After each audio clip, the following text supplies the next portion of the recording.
Olá pessoal, sou Thiago Pittini, drapple.com.br. Esse é o 286º Dr. Apple News. Um abraço para o Gilberto, para o Antônio, para o Renato, me ajudando com as sugestões de pauta e para todo mundo que está sempre acompanhando aqui com carinho o trabalho da Dr. Apple. Bom, a primeira notícia histórica que nós temos é que há 14 anos surgia a própria Dr. Apple. Então estamos aí de aniversário, 14 anos fazendo esse trabalho junto com vocês. Agradeço as centenas de mensagens de carinho que eu recebi. Muito obrigado pela força de todos vocês. É muito legal poder fazer esse trabalho e me aproximar de todos vocês, né? Clientes que se tornaram grandes amigos. Então, muito obrigado, um abraço para todos. Também temos no dia seguinte da fundação da Dr. Apple, a fundação da Apple, né? No dia 1º de abril, não é mentira, dia 1º de abril a Apple fez o seu primeiro contrato aí com os sócios, né? O Steve Jobs, o Steve Wozniak e o Ron Wayne. Ela só foi realmente, de fato, se constituir uma empresa um ano depois, né? Em 3 de janeiro, um ano depois. Mas em 1º de abril de 76 foi quando começou primeiro a Apple com esses 3 sócios. E aí, pouco tempo depois, o Ron Wayne acabou pulando fora, ele tinha 10% da empresa, era 45% para o Wozniak, 45% para o Jobs e 10% para o Ron, que acabou indo embora depois, vendendo a sua parte de 10% da Apple. Imagina quanto que vale hoje, né? Temos também lá em 2006 a Apple brigando com a Apple brigando com a Apple, né? Para quem não sabe, a gravadora e a empresa que controla todas tudo que era relacionado aos Beatles, né? A produção dos Beatles, filmes, etc., se chamava Apple também. Esse também foi um dos motivos do Jobs escolher esse nome, porque ele é super fã do Beatles, só que aí rolou uma treta violenta aí, judicial, em 30 de março de 2006, até que eles conseguiram se resolver depois, mas foi uma batalha grande o direito do uso do nome maçã, né? Que louco, né? Aí nós temos também em 2012, março de 2012, o famoso Antenna Gate, né? Saiu o iPhone 4, foi o iPhone mais diferente, né? Com aquele quadradinho, que é o visual que nós temos hoje, né? Mas antigamente era tudo arredondado e tal, de repente veio o iPhone 4 com um visual diferente, onde a própria borda funciona como antena. Até hoje é assim. Só que o pessoal descobriu logo que comprou que tinha um problema. Na hora, dependendo do jeito que você segurava o teu iPhone, você dava tipo um curto na antena, você encostava e dava contato entre 2 antenas e a sua ligação caía, o Wi-Fi caía, Bluetooth caía, e aí começou a circular na internet todo esse problema chamaram de Antenna Gate, e aí veio o Jobs para fazer uma apresentação e explicar qual era o problema. E a resposta dele era tipo, segura diferente seu telefone. Ele não tinha muita paciência mesmo. Mas no final das contas eles distribuíram os bumpers, né, que eram umas capinhas que era só da borda, distribuíram para quem queria e depois rolou aí, óbvio, aqueles processos coletivos e tal. Deu um baita de um problema aí para a Apple essa falha de design aí do equipamento, né? Bom, agora nas notícias da semana a gente tem as atualizações de toda a linha de sistema de novo, né? O 15.4 do macOS, o 18.4 do iPhone e do iPad e o 11.4 do Apple Watch. Isso aqui vai trazer aí o Apple Intelligence em português. Eu, inclusive, postei um vídeo aqui no canal falando sobre isso, a respeito do Mac, né? O iPhone só vai funcionar para quem tiver o iPhone 15 Pro ou superior, ou 16, e agora, quando lançar o 17, etc., mas a partir só do 15 Pro. O 15 só já não adianta, tá? Para poder ter essas funcionalidades de Apple Intelligence. E para quem tem as máquinas Apple Silicon. M1 para frente já roda os recursos de inteligência da Apple, que é bem legal, e eu vou fazendo os vídeos aqui, vou mostrando para vocês exatamente como funciona agora que saiu em português. Ainda falta, tem alguns recursos que ainda estão em beta, mas eu já percebi uma melhora muito grande, principalmente na Siri, muito bacana, eu tenho gostado bastante dos recursos, ok? Bom, iOS 19, a gente está na iminência agora em junho de ser anunciado o iOS 19, que promete grandes mudanças aí na parte de design do sistema operacional em si, e provavelmente pela escala que nós temos visto aí, o iPhone 10S e o 10R, sim, é 10S e 10R, não é XS nem XR, tá? É 10 porque é de 10 anos de comemoração, número romano, X, né? Então é 10R.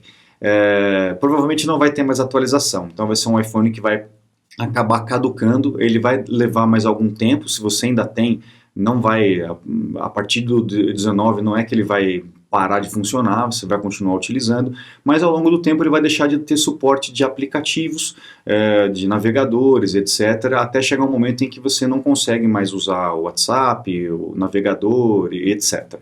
Então vai levar um tempo, se você ainda tem, mas provavelmente ele já não vai mais aceitar o iOS 19. Lembrando que é um bom tempo, né?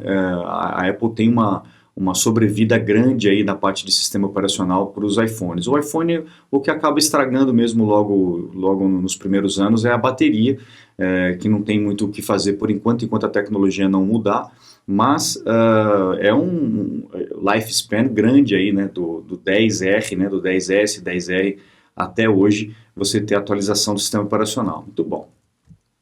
Bom, soltou aí, vazou uma foto do protótipo do que seria o Series 10, que é o que já está funcionando, já está vendendo, né?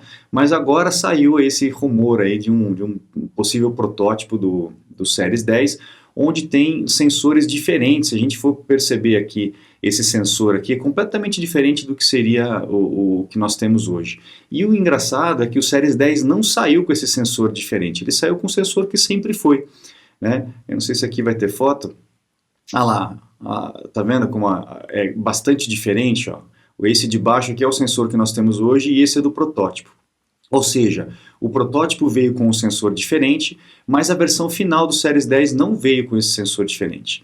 Será que a Apple ainda não conseguiu melhorar esses sensores, colocar aquele sensor de glicose, né, que tem muita gente esperando, para diabetes, etc., ainda não sabemos. Mas provavelmente na próxima geração a gente já vai ter um sensor diferente como esse aqui, que por alguma razão ainda não chegou no Series 10.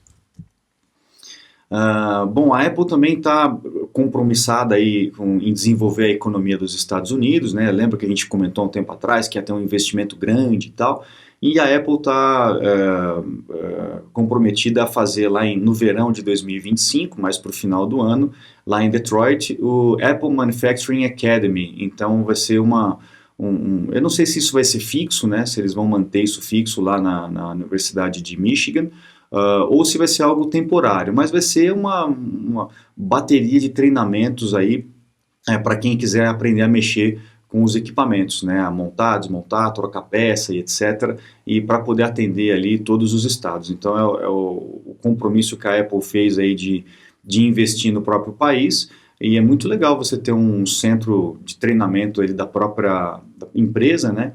Eu não sei se isso também vai ser aberto para quem quiser, enfim, ainda não temos os detalhes de como vai funcionar, mas muito legal essa iniciativa, né. Está desperdiçando seu equipamento Apple? Ganhe tempo e produtividade no dia a dia. Acesse o site e matricule-se. iPad mini com OLED está sendo testado aí, pelo menos é o que os rumores dizem, a tela da Samsung.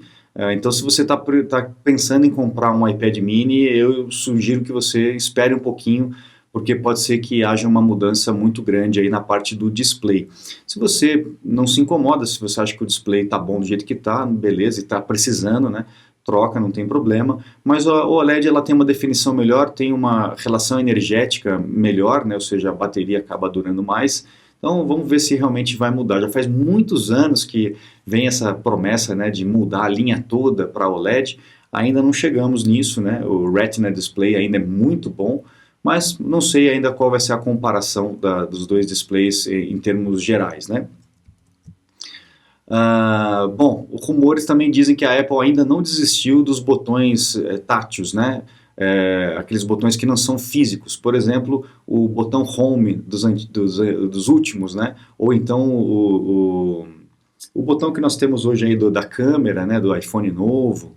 Enfim, são botões que eles não são botões físicos, mas na hora que você encosta, a pecinha VibraCall, né? Ele dá uma tremidinha e você pensa que é um botão. O próprio trackpad, por exemplo, dos MacBooks, ele não tem botão, não é um botão. A hora que você aperta, ele tem um motorzinho que dá uma tremidinha e você acha que clicou em alguma coisa, mas na verdade não é um botão físico. E isso é muito bom porque quanto menos partes móveis, menos chance de dar problema, né? Então seria muito bom se isso realmente acontecesse, mas existe um problema aí físico, por exemplo, na hora de ligar o equipamento não tem energia, né? Tá tudo desligado. Como é que isso vai funcionar se não é um botão físico? Então ainda existem algumas limitações com relação a isso que a Apple tá trabalhando e já faz muito tempo também que ela falou que ia abandonar os botões. Falou não, na verdade os rumores, né, dizem que vai abandonar os botões, mas ainda não abandonou 100%, tá nesse caminho, né? Também o iPhone todo de vidro, você lembra? É um rumor muito antigo e tal, mas existe uma patente da Apple com relação a isso, de um iPhone inteiro de vidro. Ah, o iPhone já é na frente, atrás já é de vidro, mas a carcaça não. E essa patente diz justamente disso, um equipamento inteiro de vidro, inclusive a carcaça. E não só o iPhone, mas também um Mac, um Apple Watch, etc. Imagina como é que seria isso? Imagina derrubar um negócio desse, né? Mas vai ser interessante. Esse é um rumor muito antigo, né, que surgiu aí novamente com essa patente que acabou sendo divulgada, né? Outra patente que acabou sendo divulgada é do botão de ação dos iPhones novos, né? Antigamente era aquele switchzinho de silencioso, agora é um botão de ação que pode continuar sendo silencioso, mas pode ter outras funções, inclusive da forma que você clica também pode dar outras funções, o que é ótimo, é um botão com várias funções dependendo da forma como você aperta. Eu acho espetacular isso. E saiu aí a patente de uso desse botão, não só para o iPhone, mas provavelmente vem aí para o iPad, para o Apple Watch e até para o Mac, como diz aqui a patente, também serve para o Mac. Essa é uma outra patente que eu trago para vocês com relação ao óculos, não é aquele óculos Apple Vision, é um óculos mesmo, normal, assim como o Spectacles, né, ou então da Meta, né, um óculos normal, só que modular, com câmera, né, com uma possibilidade de tela, etc. É um óculos inteligente, mas nesse caso aqui é um óculos modular, onde você pode plugar coisas atrás, caixinha de som, isso aqui que a gente ainda, um acessório que a gente não sabe direito ainda para como que vai funcionar, um fone de ouvido, etc. Né? Então seria um óculos inteligente, modular, onde você pode trocar o frame, né, dar uma cara diferente para o óculos, enfim. Não sabemos se isso ainda vai sair ou se é só realmente uma proteção de ideia, como a Apple faz, como várias empresas fazem, né? Eles inventam um monte de coisa e vão registrando patentes para poder proteger essa propriedade intelectual. Bom, temos mais um processo com a Apple aqui, eu tenho evitado de falar isso, porque senão vai ser Dr. Juiz ao invés de Dr. Apple, né? A gente tem falado hoje em dia mais dessa questão jurídica e política do que de tecnologia, né? Mas veio mais uma notícia aqui com relação à França agora, a Apple sendo multada em 150 milhões de dólares por ser uma empresa muito grande, né? Por ter um mercado que ela mesma criou. E aí eles estão processando porque seria um monopólio, etc. Inclusive eles estão reclamando da proteção que nós temos aí no App Tracking Transparency, que é justamente os aplicativos que querem acesso a outras coisas, ter que te pedir permissão. Eles não querem que os aplicativos peçam permissão, quer que o equipamento já libere todas essas funções de forma automática para os aplicativos. Porque os aplicativos da Apple são assim, né? Os aplicativos da Apple já têm essas liberações, um ou outro só que você precisa dar permissão, mas os aplicativos de terceiros, qualquer permissão para ele sair do quadradinho dele, ele precisa pedir permissão e você tem que liberar ou não. Então eles estão reclamando disso também, que seria uma proteção para o usuário, eles estão reclamando disso também, 150 milhões de euros de multa. E para encerrar o Dr. Apple News dessa semana, a gente tem aí o Musk brigando com a Apple com relação ao uso dos satélites, né? A Apple já tem esse recurso de SOS via satélite, né? A gente já falou sobre isso aqui. Então, um lugar onde você não tem sinal de operadora, antena de transmissão de operadora, você pode se conectar com o satélite para poder pedir ajuda, mandar mensagem, se você estiver em um lugar remoto. E esse recurso, essa tecnologia, a Apple paga para uma empresa chamada Globalstar, que é uma concorrente, vamos dizer assim, do SpaceX. Só que eles estão brigando por conta de frequência, né? O Musk está dizendo que a Globalstar e a Apple estão usando uma frequência que eles não poderiam usar, enfim. Tá uma disputa jurídica lá por conta disso. A Apple até tentou fazer um acordo, aparentemente, né, com a SpaceX, mas eu acho que eles não chegaram num denominador comum e a Apple partiu aí para essa Globalstar, que estão investindo aí, só no último ano investiram mais de $1 bilhão, né? Provavelmente a gente vai ter mais para frente celulares da Apple que não precisam de operadora. Então você vai poder comprar o celular da Apple e não vai precisar ter, claro, TIM, nada disso. Você vai utilizar a própria Apple com tudo via satélite, tanto na parte de telefonia quanto na parte de dados móveis, né? Seria realmente muito legal e um baita do mercado para a Apple, imagina?